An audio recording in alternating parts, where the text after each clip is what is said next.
Hi, it's Steve. Today we'd like to show you how to change the inner door glass on your Range. It's a really easy repair. Let me show you how we do it. Now, to do this repair, the first thing we'll want to make sure is that the Range is cool. So if you've recently used it, allow it to cool down. Now, the easiest way to replace that glass is to remove the door completely from the oven. We simply need to fold down the stops on the door and we can lift it off and set it on a suitable work surface. So the hinge stops on this style of Range are folded inside of the cabinet initially. Just grasp the top of them, fold them out, and then press them down until they contact the body of the hinge. Do the same for both sides.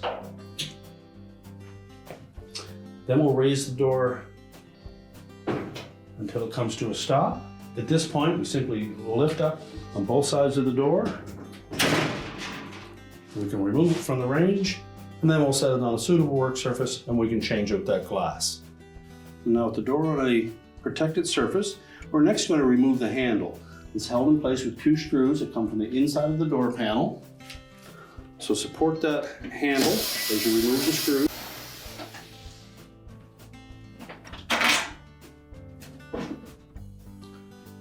And then carefully set that handle aside. Now next we'll go to the bottom of the door and we're going to remove 4 screws that secure that inner door panel to the outer door panel.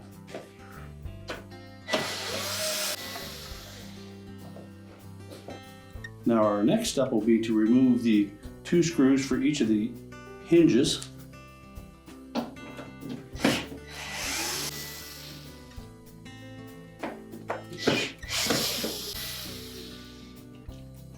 Now our next step will be to take that whole assembly, hold both the inner door panel and the inner glass against the outer door panel and frame. We're just going to turn it upside down. Then we'll carefully lift off the outer door glass and the vent along with the frame. We'll set that aside. We can lift the hinges out of the outer frame. Now next we'll need to remove this inner panel. It's held in place with a series of screws around the inside edge of that glass.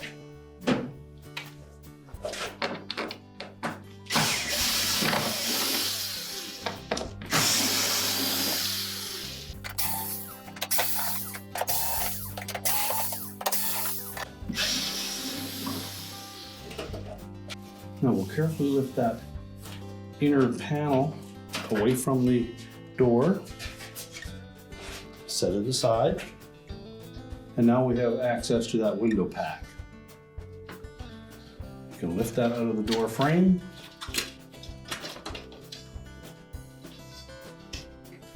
Now with the heat shield removed, we have access to the inner door glass.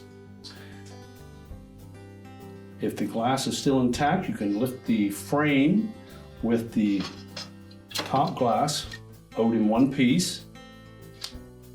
If the glass is shattered, you'll need to clean that up first. When lifting that frame out, take note that in one corner it is loosely attached, so you want to make sure that you hold that together. Then lift that assembly out, and we can set that aside. If the glass that you're replacing is the one closest to the oven and the original is still intact, you simply lift that out and discard it. Now when installing the new glass, we suggest that you clean one surface of it before you put it in place and have that surface facing towards you. And carefully lay it on the opening of that inner door panel. Make sure that we pull that insulation back out of the way.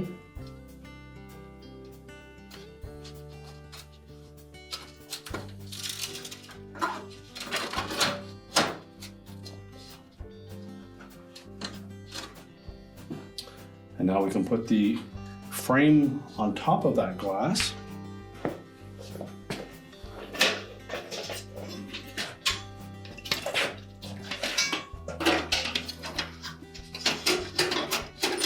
You can remove the glass from that frame first. We'll slip that tab into the notch on that frame just to hold it relatively square. And then carefully sit it on top of that glass, making sure that we don't get any of the insulation caught in between. Now with that frame in place, we can then verify that that inner glass is clean, is free of any dust. We'll set the other glass in place. Of course, we will clean the inside of that as well before we install it. Simply lay it on that frame. Again, make sure that we don't have any insulation caught in there. And then we can put that heat shield back in place. Now when replacing that heat shield, I want to make sure that the notched portion is at the top of the door.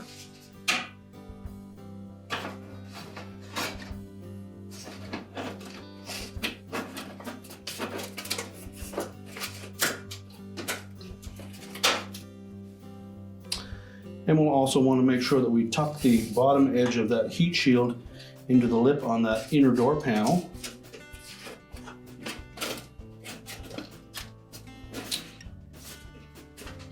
And then position it so that the screw holes line up. And then install those retaining screws.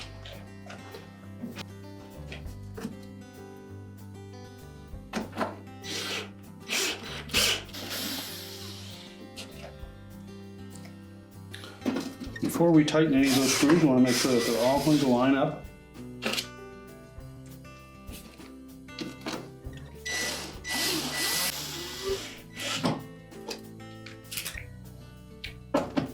And then we can go ahead and tighten them all.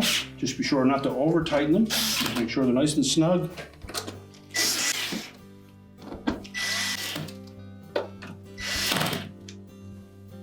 Now our next step will be to position the hinges. Now next we'll want to reposition those hinges on that door. Make sure that the portion that fits into the oven body fits down through that slotted opening on the inner door panel.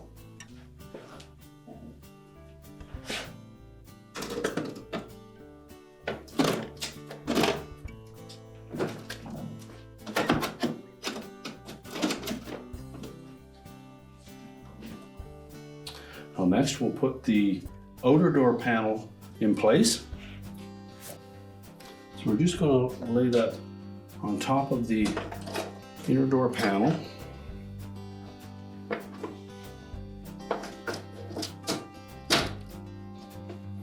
Make sure it's even side to side.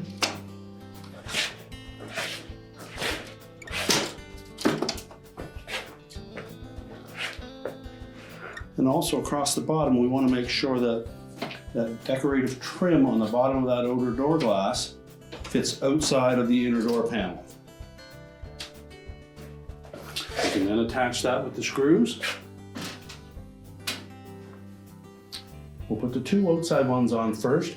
And you'll probably have to lift up on that frame slightly to line up the screw hole.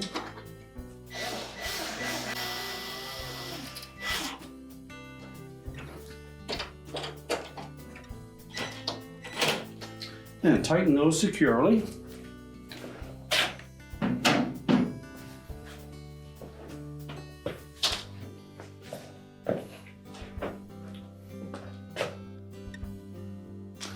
And now we'll turn the door onto its face again. So make sure that you grasp both the inner and outer door panel together.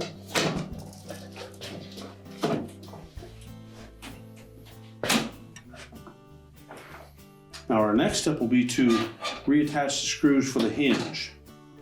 Now the suggested method for attaching that hinge to that inner door panel, if we took note there were actually two holes on the top side of that hinge. We want to make sure that we have the hinge pushed tight up against the outside edge of that inner door panel so that the screw hole on the opposite side is the one we want to line up. So by flexing the back portion of the hinge, determine that you have the right hole lined up there.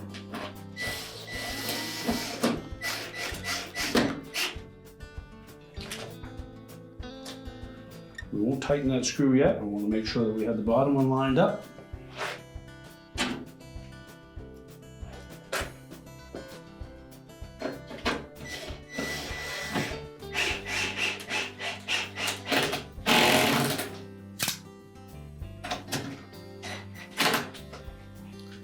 then tighten them both securely. We'll do the same thing on the opposite side.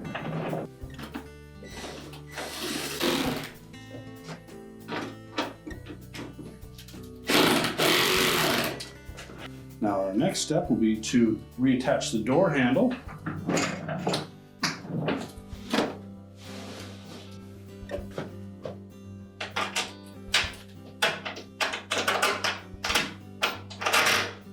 So we'll take the long screws for that door handle and just do a dry fit.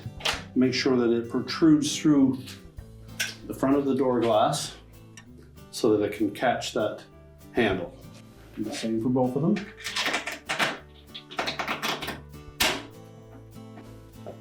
Then we'll position the handle under those screws so that they can fit into the insert.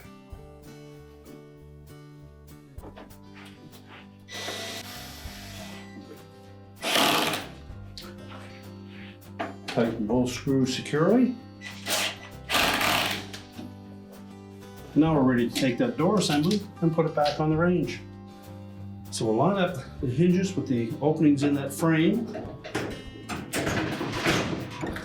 Make sure it's fully inserted. It should hold itself in place, and the door should open to a flat position. If it doesn't, you may need to lift it up and reinsert to make sure that we have both hinges fully inserted. Once we have it in position, we can just close up those hinge stops.